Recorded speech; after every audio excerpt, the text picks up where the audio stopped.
ഏത് ഇതെന്തുവാ ഇത്? നാടൻ മുട്ടയാണോ? അല്ല, ഫ്രാൻസിലെ മുട്ടയാ. ആക്കിയതാണ് എന്നെ. അല്ല, പുഴുങ്ങിയത്. എന്റെ സ്വഭാവമായിട്ടില്ല ഞാൻ പറയാം കേട്ടോ. അവനെത്തിയടി? അകത്തുണ്ട്. കണ്ടേ അടച്ചായിരുന്നോ? ആ, അടച്ചായിരുന്നു. വീടിന്റെ വാടക കൊടുത്തോ? ഇല്ല. ഇതൊന്നും കൊടുത്തില്ലേ? ഉത്തരവാദിത്വം എന്ന് പറയുന്ന ഒരു സാധനം നിനക്കില്ല. ഇതെല്ലാം പറഞ്ഞു തരാൻ വേണ്ടി ഞാൻ മാത്രമേ ഉള്ളൂ ഇവിടെ, അറിയാവോ?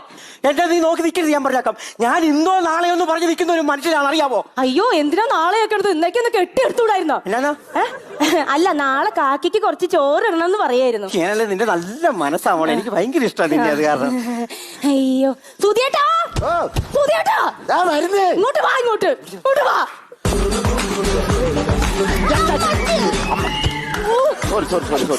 എന്നാടി ആ അമ്മാവന്റെ സ്വഭാവം എനിക്ക് തീരെ പിടിക്കുന്നില്ലോട്ടോ. ഞാൻ എന്ത് ചെയ്താലും കുറ്റം. ദോശ ഉണ്ടാക്കിയ കുറ്റം, സാമ്പാർ ഉണ്ടാക്കിയ വരെ കുറ്റം. പയ്യെ പറ. സാമ്പാർ ഉണ്ടാക്കിയ വരെ കുറ്റം.